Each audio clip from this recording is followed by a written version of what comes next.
तो वीडियो के स्टार्टिंग में मिस्टर फेंग को देखते हैं जो उदास बैठा रहता है और वो सिगरेट खा रहा होता है और उसके साइड पे एक नंगा लड़की बैठी रहती है और सभी को तो पता है क्या खत्म करने के बाद बैठा हुआ है। भाई वो लड़की कह रही होती है कि ब्रदर फेंग आपके साथ क्या गलत हुआ है, आप इतना उदास क्यों बैठे हैं। भाई वो मिस्टर फेंग कह रहा होता है कि अरे मत पूछो, ऐसा लगता है कि मेरा जिंदगी पूरा बर्बाद होने वाला है, मेरा कोई फ्यूचर नहीं है अब। भाई पे मिस्टर फेंग कल रात के सीन को याद करते मन मन में कह रहा था कि कल तो मुझे ऑलमोस्ट बाहर निकलवा दिया था फॉर्चुनेटली, लेकिन उस समय कुछ कहा था जिसकी वजह से मैं अभी भी प्रिंस की इंजन ग्रुप पे रुका हुआ हूँ। पर अब जब मैं ग्रुप में बातें करता हूँ सभी मुझे इग्नोर करता है। अगर इस तरह से कंटिन्यू चलते रहा तो मैं डेफिनेटली बर्बाद होने वाला हूँ, तो उस समय हेल पे गिरने के जैसा हो जाएगा। और तभी ना समय दिखा था कि मिस्टर फेंग के फोन से डिंग करते हुए मैसेज आता है और मिस्टर फेंग जब फोन को चेक करता है वो टोटली शॉक हो गया होता है। फिर वो चिल्लाते कह रहा था कि ये फिर वो अचानक से बहुत ज्यादा खुश हो जाता है। फिर वो चिल्लाते कह रहा था कि हाँ मेरा चांस फिर से आ चुका है, क्योंकि मिस्टर फेंग जिस ग्रुप पे ऐड है उस ग्रुप पे लिंजे ने मैसेज किया होता है कि डियर ब्रदर और सिस्टर, क्या किसी के पास शॉपिंग मॉल है, मैं उस वैल्यूएबल लैंड को यूज करने के लिए बोरो करना चाहता हूँ और आपके कुछ रूममेट को भेज देना मुझे सपोर्ट करने के लिए। फिर उसके बाद हमें लिखा था ग्रुप पे जितने सारे लोग थे वो सब अपना अपना कमेंट कर रहा होता है। भाई एक बंदा कह रहा था कि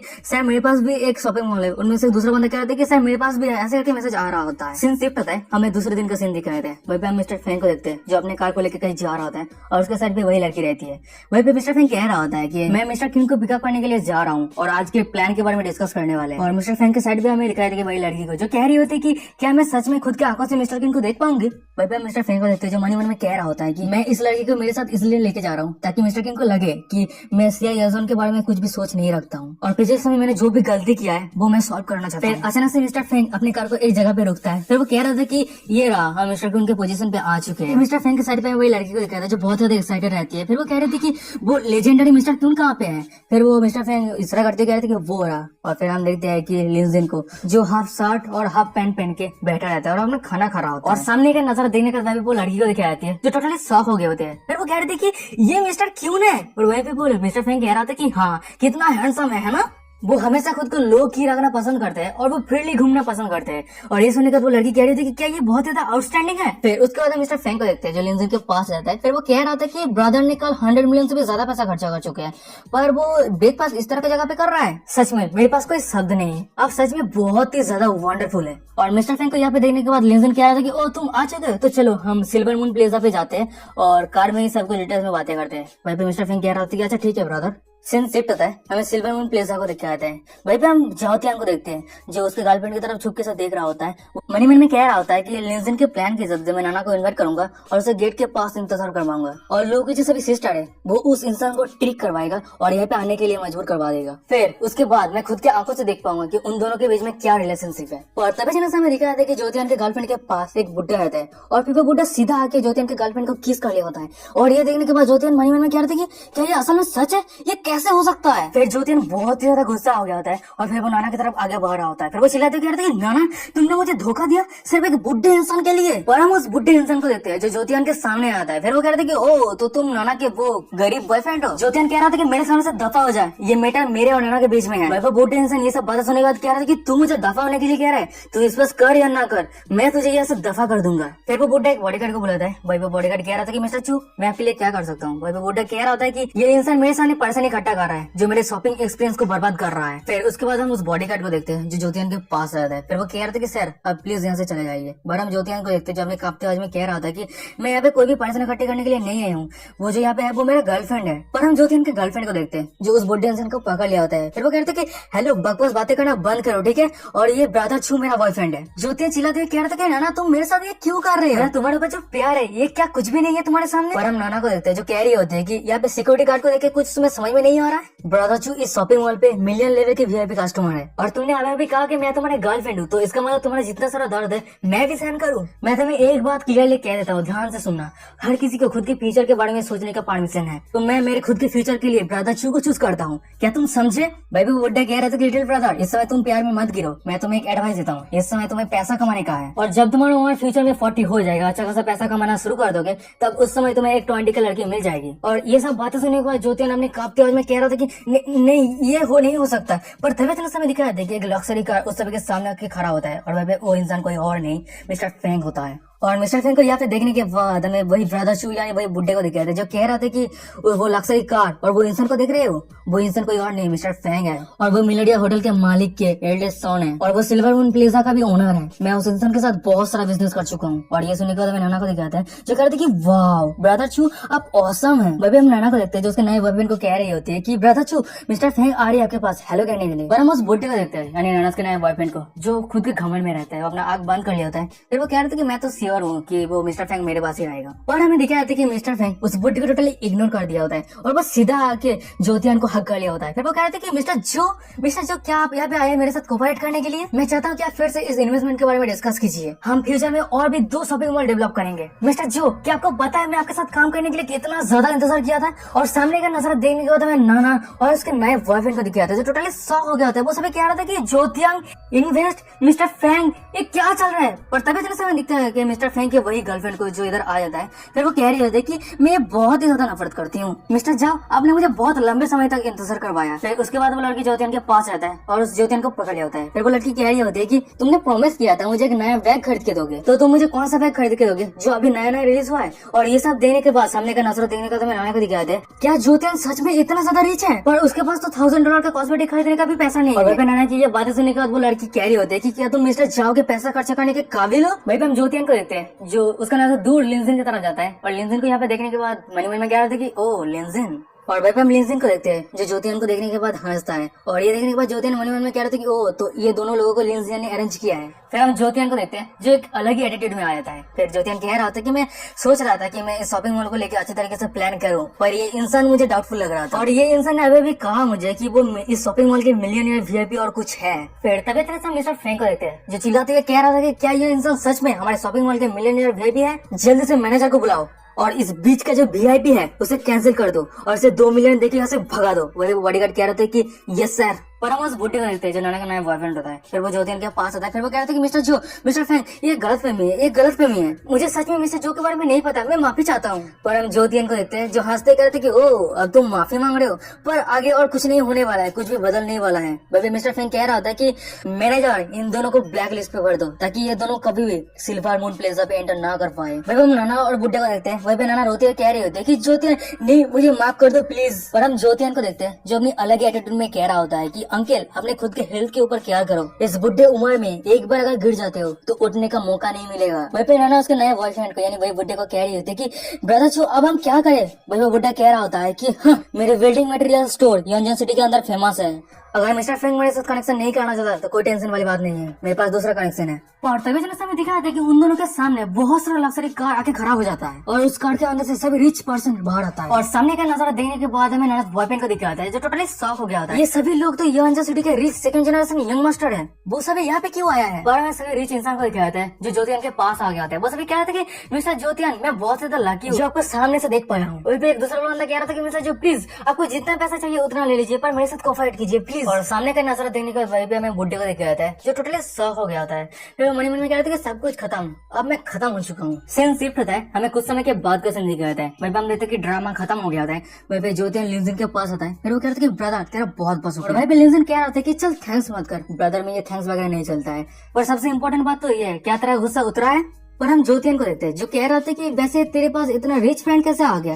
वही पे लिंजिन कह रहा होता है कि अरे तू कैसे विश्वास कर लिया, वो सभी एक्टर है, एक्टिंग करने के लिए आए हैं। और ये सुनने का ज्योतियान कह रहा था कि ओ मतलब सच में लिंजिन की बातों को विश्वास कर लिया है। फिर ज्योतियान वहां से जाते हुए कह रहे थे अच्छा ठीक है मैं जा रहा हूँ तू बाद में आ जा। वही पे लिंजिन कह रहे थे अच्छा ठीक है संभल के जाना। और वही दूसरा सभी रिच लोगों को दिखाता है जो सामने का नजर देख रहा होता है। वही पे एक लड़की कह रही होती है कि क्या मिस्टर क्यून सच में लोग की रहना पसंद करते हैं? वही पे एक बंदा कह रहा था कि वैसे मिस्टर क्यून आप इस समय क्या करने वाला है? और मुझसे तीसरा बंदा कह रहे थे कि मुझे नहीं पता, चल आगे देखते हैं। वही पे हम एक लड़की देखते हैं जो बहुत ही ज्यादा ब्यूटीफुल होती है और वो लिंजिन की तरफ देखती है। मन में कह रही होती है कि ये इंसान पढ़ते हुए मैं दिखाया था कि लिंजिन को जो सभी के पास आ गया होता है। फिर वो कह रहे थे कि तुम सभी का बहुत बहुत शुक्रिया मुझे मदद करने के लिए, क्या मैं तुम सभी को स्पाइसी हॉटपॉट ट्रीट करूं? और ये बातें सुनने के जितने सारे लोग तो टोटली शॉक हो जाते हैं। वो कह रहे थे नहीं इसकी कोई जरूरत नहीं है, आपका बहुत बहुत शुक्रिया मिस्टर क्यों। और तभी मैं दिखाया था कि मिस्टर फैंग वहीं पे आ जाता है। फिर वो कह रहा था कि अरे तुम सब चिंता मत करो, मिस्टर क्यों मजाक कर रहा है, चलो एक होटल पे चलते हैं। सिंसियर पता है हमें दिखाया था कि वो सभी होटल के अंदर आ गया होता है। फिर उसके बाद हमें दिखाया था कि वो सभी अपना बातें कर रहा होता है। वही पे एक बंदा कह रहा था कि मुझे तो सस्पेक्ट है मिस्टर क्यों एक इनविजिबल रिच फैमिली से बिलोंग करता है। और तभी वहीं पे हमें दिखाया था कि वही ग्रीन हेयर वाली लड़की को जो कुछ नहीं कह रहा होता है, अपना दारू पी रहा होता है। और ये देखने का उसके साइड पे जो इंसान रहता है वो कह रहा था कि यान तुम कुछ कह क्यों नहीं रहे हो, सिर्फ दारू पी रहे हो? फिर वो इंसान यान को कह रहा होता है कि ये नहीं कि मैं तुम्हें मदद नहीं करना चाहता, पर तुम्हारा जो प्रोजेक्ट है ना वो बहुत ही ज्यादा एक्सपेंसिव है, ये सिर्फ पैसा बर्बाद करना ही नहीं, तुम्हारा जो प्रोजेक्ट है वो टोटली बकवास है। और वैसे तुम खुद का बिजनेस क्यों स्टार्ट कर रहे हो, हम सभी के पास पैसे का कमी नहीं है, क्यों ना तुम तुम्हारे फादर के साथ रह के काम करो। और हम यान को देखते हैं जो अचानक से गुस्सा करते हुए चिल्लाते हुए कह रहा था कि मेरे डिक्शनरी पे गिव अप वर्ड नहीं है, मैं कभी भी गिव अप नहीं करूंगा। तुम सभी मेरे फादर से डरते हो, इसलिए तुम सभी मुझे पैसे का लोन नहीं दे रहे हो, तो इसलिए मेरे पास कोई चॉइस नहीं रहा, बल्कि मिस्टर क्यून के पास आना पड़ा। और यानन की ये सब बातें सुनकर एक बंदा कह रहा होता है कि ये यानन का पर्सनालिटी बहुत ही ज्यादा जिद्दी है, और अगर मिस्टर क्यून को पता चला तुम्हारे प्रोजेक्ट के डिटेल्स के बारे में, तो मुझे तो लगता है मिस्टर क्यून कभी भी तुम्हारे प्रोजेक्ट में इन्वेस्ट नहीं करेगा। और भाई पे एक दूसरा बंदा कह रहा था कि ये यानन जरूर डिसअपॉइंट होने वाला है। सीन शिफ्ट होता है, हमें लिंजिन को देखा जाता है जो एक जगह पे बैठा रहता है, और वहाँ पे जितने सारे लोग थे वो सभी लिंजिन को अपना दारू सर्व कर रहा होता है, और वो सभी अपने अपने प्रोजेक्ट के बारे में बात कर रहा होता है, और लिंजिन को अपने प्रोजेक्ट पे इन्वेस्ट करने के लिए कह रहा होता है। वहीं पे लिंजिन कह रहा था कि तुम सभी का जो प्रोजेक्ट है वो बहुत ही अच्छा है, पर मैं पैसा अपने मजे के लिए खर्चा करता हूँ। पर तभी हम देखते हैं कि वहीं पे यान आ जाती है, फिर वो कह रहे थे कि आप मजे के लिए पैसा खर्चा करते हैं। अगर ऐसी बात है, उसके बाद हम यान को देखते हैं जो लिंजिन के बहुत ही ज्यादा करीब आ गई होती है। फिर वो कह रहे थे कि क्या आप मेरे प्रोजेक्ट पे इन्वेस्ट करना चाहते हैं, और यान की ये बातें सुनने के बाद वहीं पे जितने सारे लोग थे बहुत ही ज्यादा गुस्सा हो गया होता है। उनमें से एक बंदा कह रहा होता है कि यान तुम ये क्या बकवास बातें कर रहे हो। वही मिस्टर फैंग को देखते हैं जो कह रहा था कि ये ग्रुप ने तुम्हें 10 मिलियन पिछले समय पे दिया था ना, वो इतने जल्दी खत्म हो गया। भाई पे एक तीसरा बंदा कह रहा था कि मिस्टर क्यून अब इस छोटी सी लड़की की बातों को बिल्कुल भी मत सुनना, अगर आप इस लड़की के प्रोजेक्ट पे इन्वेस्ट करते हैं तो आपको जरूर लॉस होगा। पर हम यान को देखते हैं जो उस बंदे का मुक्का बढ़ते कह रहा था कि जल्दी से यहाँ से दफा हो जाओ और बकवास बातें करना बंद करो। भाई पे लिंजिन यान को कह रहा था कि क्या तुम यानबो ग्रुप से हो, और वैसे तुम किस चीज के ऊपर पैसा खर्चा करना चाहते हो। तभी हम देखते हैं कि लिंजिन के सिस्टम से डिंग करते हुए नोटिफिकेशन आता है कि आपको न्यू काउंटर अटैक मिशन शुरू हुआ है। उसके बाद सिस्टम पे यान की प्रोफाइल ओपन होकर आ जाती है। वहीं पे लिखा रहता है कि नाम जियांग और निक नेम यान, उम्र 25 साल। और यान का फेवरेट होस्ट की वजह 90% क्रॉस कर जाएगा, तब होस्ट यान के ऊपर जितना पैसा भी खर्चा करेगा उसका 10% होस्ट को रिटर्न मिलेगा। अभी यान का होस्ट के ऊपर जो फेवरेट है वो 10% है। और सिस्टम का नोटिफिकेशन देखने के बाद लिंजिन मन में कह रहा था कि वाह ये तो बहुत ही बड़ा अपॉर्चुनिटी है मुझे पैसा कमाने का। और तभी हम यान को देखते हैं जो कह रही होती है कि मैं इंडस्ट्रियल चिप बना रही हूँ। तभी हमें दिखा रहा था कि लिंजिन के सामने मिस्टर चू आ जाता है। फिर वो कह रहे थे कि मिस्टर क्यों, क्या आपने सुना, वो सपना दिख रहा है, दिन दहाड़े सपना दिख रहा है, आप बिल्कुल भी उसके प्रोजेक्ट पे इन्वेस्ट मत करना, नहीं तो बहुत बड़ा लॉस करने वाले हैं। पर हम यान को देखते हैं जो मिस्टर चू को दूर हटा दिया होता है। फिर वो लिंजिन के पास आते हुए कह रही होती है कि क्या आप मेरे प्रोजेक्ट पे इन्वेस्ट करना चाहते हैं, और वही पे यान मन में कह रही होती है कि या फिर आप दूसरे लोगों की तरह मेरे ऊपर हंसने वाले हैं। और हम लिंजिन को देखते हैं जो बहुत ज्यादा खुश रहता है। फिर वो कह रहे थे कि इंडस्ट्रियल चिप ये एक ग्रेट प्लान है, ये यूनाइटेड स्टेट हमारे कंट्री के साइंस और टेक्नोलॉजी को सरपास कर रहा है, और अगर ये चिप एक बार डेवलप हो जाता है तो हमारा कंट्री यूनाइटेड स्टेट को सरपास कर देगा। मैं तुम्हारे इस प्रोजेक्ट पे इन्वेस्ट करूंगा। और ये सब बातें सुनकर वही पे जितने सारे लोग थे सभी का हालत बहुत ही बुरा हो गया था। क्या फेशियल एक्सप्रेशन थे कुछ भी समझ नहीं आ रहा था, वो सब एक साथ कह रहे थे कि क्या। वही पे दूसरी तरफ हमें यान को दिखा था जो लिंजिन की ये बातें सुनने के बाद वो भी थोड़ा शॉक हो गया होता है। फिर वो कह रहे थे कि आप एग्री हो गए, क्या आप मेरी कंपनी को लेकर थोड़ा रिसर्च नहीं करेंगे। और हम लिंजिन को देखते हैं जो कह रहा था कि कोई रिसर्च की जरूरत नहीं है, मैं तुम्हें पहले पैसा ट्रांसफर कर देता हूँ और तुम मुझे बाद में कॉन्ट्रैक्ट सेंड कर देना। मैं पहले 500 मिलियन ट्रांसफर करता हूँ, अगर बाद में कम पड़ता है तो मुझसे पूछ लेना, और तुम पैसे लॉस को लेकर चिंता मत करो। और यहाँ पे जितने सारे लोग प्रेजेंट हैं उस सभी में से मुझे पता नहीं क्यों तुम्हें बहुत ज्यादा रिलायबल इंसान लग रहा है, और तुम अकेले इंसान हो जो तुम तुम्हारे करियर को लेकर मेरे साथ सीरियसली बात किए हो। लिंजिन की ये बातें सुनने के बाद में यान को दिखाया था जो ब्लास्टिंग कर रही होते, पर तभी अचानक हम देखते हैं कि यान के फोन पे मैसेज आता है कि 500 मिलियन रिसीव हो चुका है। और ये देखने के बाद यान मन में कह रही होती है कि क्या वो सच में ये मीन किया। फिर वो लिंजिन की तरह देखती है, मन में कह रही होती है कि क्या वो सच में मेरे ऊपर विश्वास किया, उसे लगता है कि मैं कर सकता हूँ। तभी हम देखते हैं कि लिंजिन के सिस्टम से डेंग करते नोटिफिकेशन आता है कि यान के होस्ट के ऊपर जो फेवरेट है वो 20% तक बढ़ चुका है। और वह भी तरफ बाकी सभी लोगों को दिखाता है जो सामने का नजारा देखने के बाद टोटली शॉक हो गया था। उनमें से बंदा कह रहा था कि हे भगवान, ये सब काम सिर्फ मिस्टर क्यों नहीं कर सकता है। उनमें से दूसरा बंदा कह रहा था कि क्या रियल रिच इंसान सच में ये अनरिलायबल प्रोजेक्ट पे 500 मिलियन इन्वेस्ट कर दिया। अगर ये प्रोजेक्ट एक बार फेल हो जाता है तो पूरा पैसा खत्म। वही हम मिस्टर फैंग को देखते हैं जो एक बंदे को छुपके से कह रहा होता है कि क्या ऐसा हो सकता है कि मिस्टर क्यों यान को पसंद करने लगा है और उसके स्माइल को खरीदने के लिए इतना सारा पैसा खर्चा कर दिया। पर तभी हम देखते कि लिंजिन को जो वहां से जाते हुए कह रहा था कि हाँ मुझे अचानक से बहुत बड़ा काम याद आ गया, अब मुझे जाना होगा, हम बाद में बात करेंगे। वही पे हम यान को देखते हैं जो लिंजिन को जाते हुए देख रहा होता है और वो ब्लास्टिंग कर रहा होता है। तभी जैसे एक बंदा कह रहा था कि वेल खाने का बिल कौन पे करेगा। वही पे एक दूसरा बंदा कह रहा था कि मिस्टर क्यों ने हमें इन्वाइट किया था ना। उस बंदे की आवाज सुनने के बाद भाई पे जितने सारे लोग थे उस बंदे को पीटते हुए कह रहा था कि तू जो शब्द कह रहा है ना वो ध्यान से सोच के कह कर। मिस्टर क्यों मजे मजे में $100 मिलियन खर्चा कर देता है और वो ये छोटा सा बिल पे करेगा। ये बिल बहुत ज्यादा छोटा है, इसलिए मिस्टर क्यों ये पे करना भूल चुका है। भाई पे सीन शिफ्ट होता है, हमें लिंजिन को कहते हैं जो भागते हुए कह रहा होता है कि बाप रे ये खाना बहुत ज्यादा एक्सपेंसिव था, मेरे पास कुछ भी पैसा बचा नहीं है तुम सभी को ट्रीट करने के लिए। सीन शिफ्ट होता है, हमें दूसरे दिन का सीन दिखाते हैं। भाई हम यान को देखते हैं जो एक्सरसाइज कर रहे होते हैं। कोई शब्द नहीं है कहने का, क्या फिगर है भाई। यार बुट्टी देखो यार, मतलब ऐसा लग रहा है कि मैं बाइट कर दूंगा। फिर हमें दिखा रहता है कि यान यान कॉल पे रहता है, फोन के दूसरी तरफ आवाज आ रहा है, कोई कह रहा होता है क्या तुम्हें सच में इन्वेस्टमेंट मिल चुका है। सिर्फ एक शब्द कहने के बाद वही पे यान कह रही होती कि वेल हाँ, पहले तो मुझे भी विश्वास नहीं हुआ। फिर उसके बाद हम देखते कि फोन के दूसरी तरफ कोई और नहीं जिया यानजवान रहती है। वही पे यान कह रही होती है कि सच में वो इंसान बहुत ही ज्यादा यूनिक है। वही पे जिया कह रही होती है कि अगर ऐसी बात है तो कंग्रेचुलेशन, तुम्हारा जो फाइनेंशियल प्रॉब्लम था वो सॉल्व हो गया। और जिया की ये बात सुनने के बाद यान कह रही होती है कि हाँ, और मैं डेफिनेटली इस प्रोजेक्ट पे सक्सेस होकर रहूंगी। और वही पे जिया कह रही होती है कि मैं तुम पे विश्वास करती हूँ। वैसे जिया, तुमने अभी अभी हाई स्कूल रियूनियन के बारे में मेंशन किया, वो कैसा था? वही पे जिया कह रही होती है कि जो पार्टी था वो ऑर्डिनरी था, पर मेरे क्लासमेट ने मुझे बहुत ही ज्यादा सरप्राइज कर दिया। उसका जो अपीयरेंस है, नॉलेज है, वो मेरे मास्टर से कुछ भी कम नहीं है। और जिया की ये बातें सुनने के बाद हमें यान को दिखाई देती है, जो कह रही थी कि ओ तो जिया को एक मैन पे इंटरेस्टेड है। फिर उसके बाद यान उस लड़की के बारे में इमेजिन करने लगता है कि वो कैसा दिखने वाला है। वही पे जिया कह रही होती है कि तुम भी तो एक लड़की के ऊपर इंटरेस्टेड हो, जो इंसान तुम्हें अनकंडीशनली ट्रस्ट कर रहा है और तुम्हारे ऊपर इतना सारा पैसा खर्चा किया है। और ये बातें सुनने के बाद यान कह रही होती कि किसने कहा कि मैं उस इंसान के ऊपर इंटरेस्टेड हूँ। और तभी चलो समय दिखाई थी कि जिया यानजवान के रूम के दरवाजा ओपन करते हुए एक औरत आ जाती है। फिर वो कह रहे थे कि यानजवान, अब तुम्हें तैयार होने का समय आ चुका है। फिर उसके बाद हम देखते हैं कि वो औरत जिया के पास आती है। फिर वो कह रही होती है कि तुम्हारे मॉम तुम्हें फिर से याद करवा देना चाहती है। मिस्टर जाओ जाओ फैमिली को प्रेजेंट कर रहा है और वही इंसान हमारे म्यूजियम का शेयर होल्डर होने वाला है फ्यूचर में, तो तुम्हें उसके क्लोज जाना पड़ेगा। क्या तुम समझे? वही हम जिया को देखते हैं जो उदास होते हैं, कह रही होते हैं कि अच्छा ठीक है, मैं समझ गया मदर। और गाइस यही पे आज का एपिसोड खत्म। वीडियो कैसा लगा मुझे कमेंट करके जरूर बताना। वीडियो अगर अच्छा लग रहा है, सीरीज अगर अच्छा लग रहा है तो चैनल को सब्सक्राइब कर दो आगे का एपिसोड पाने के लिए। और मैंने एक नया डायलॉग सुना है तो आप सभी को कहना चाहता हूँ, तो कमेंट करके बताना कि ये डायलॉग कैसा लगा। अहंकार अंधा कर देता है।